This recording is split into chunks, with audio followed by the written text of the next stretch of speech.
Hello, the internet, and welcome to another episode of The Spit Take. My name is Jack O'Brien. I'm the editor-in-chief of Cracked, and no, you look stupid in those glasses. This week, we're looking at things inside your very house with superpowers they don't advertise. For instance, soy sauce advertises itself basically nowhere due to the unpopularity of slogans like soy sauce, like reverse lactate, we let white people eat Asian food their body is trying to reject. Soy sauce might claim to bring sushi to life, and that would be a mistake. Behold, the most unreasonable fear you've ever had when you first sat down to eat sushi come to horrifying life. Science tells us it's the salt in the soy sauce sending electrical charges through the dead muscle, as with these frog legs, which look sort of like they're having a hard time not dancing to an irresistible slow jam. But that's not a squid or a melted animatronic from the Parkfire Disney covered up in the late 70s. Way worse, actually. It's the face of a decapitated cuttlefish, an animal with eyes that betray an eerie intelligence and undeniable hatred. Oh good, it's a master of disguise with an alien queen-like throat spear. Hey, if you want to recreate one of those glowing wormhole things from Donnie and indirectly cause fatal car crashes on the highway, look no further than the condom on your dick. It's part helipad weather vane, part the faces from the abyss if they were huge lumpy dicks. Can you just imagine the conversation about how big they really need to make these things where it starts at a reasonable maximum and ends with,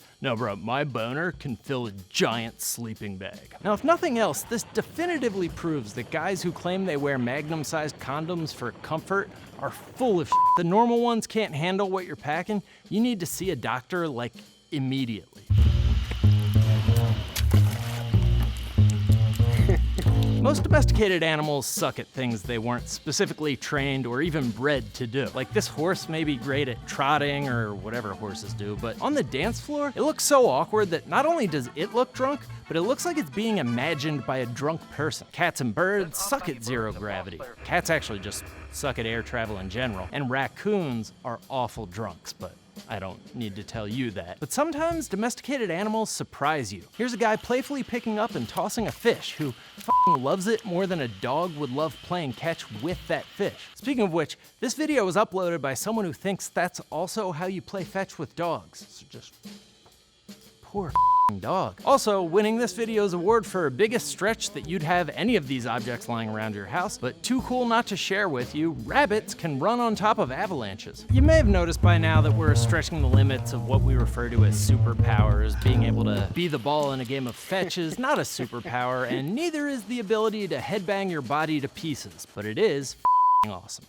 That's like what would happen if Bruce Banner started to Hulk out in a mosh pit and his super strength and hyper rage all triggered, but his body didn't change. Like if he was used to moshing to Black Flag and he went to a Guns N' Roses reunion show, and as his body was about to change, he looked up and saw this on stage. That's about what would happen, right? Anyways, all you need is a brick to make your washing machine commit violent suicide. This officially begins the short section of videos that are probably irresponsible to show adolescent males with access to just anything.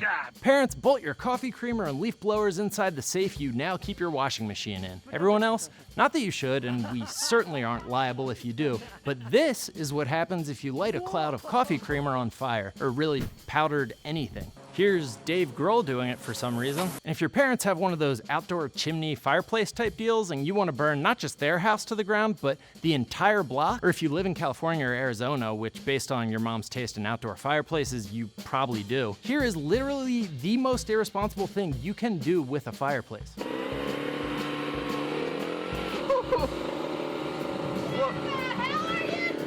Worth it. No, obviously not worth it. So not worth it. Let's get back to the Mr. Wizard safe experiments. And by that, I mean experiments that are safer than going to the house of your elderly neighbor who asks you to peel a banana for him and just sits back with a weird smirk on his face. What a creep, Mr. Wizard. Just saying, make sure there's space between his lap and the banana before starting in on that experiment. Anyway, here's a safe one. You know that scene when Iceman freezes the soda in X2?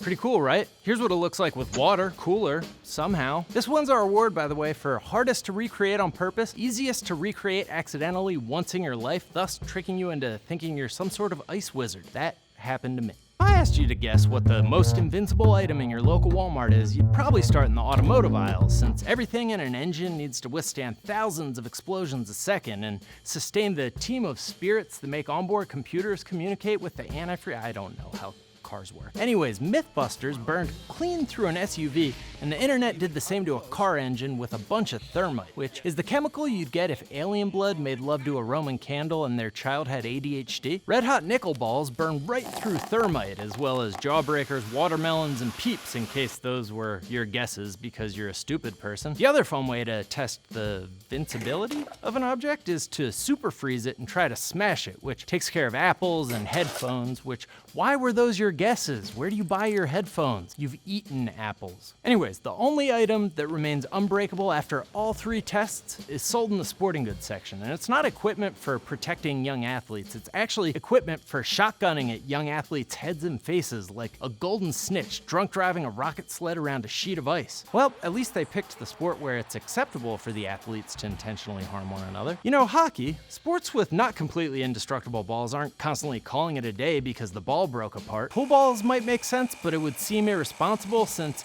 if there were some video game apocalypse that made kids bored enough to play pool again, they might throw them at each other. Hockey pucks are designed for kids to not just throw at each other like a couple of pussies, but to fire them at each other using physics. Why do they need to be so hard, Canada? What sort of lame apocalypse are you guys planning for? Just think, in millions of years when aliens stop on our dying planet to take a piss on their way to Burning Man, the only evidence they'll have that our species ever existed is that the barren landscape will be littered with hockey pucks.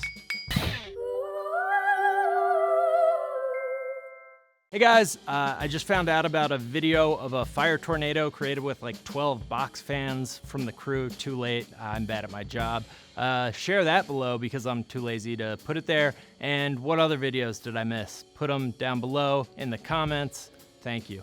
Is that how you pronounce Cthulhu? Red hot nickel balls. Yeah. Play a little fiddler for old time's sake.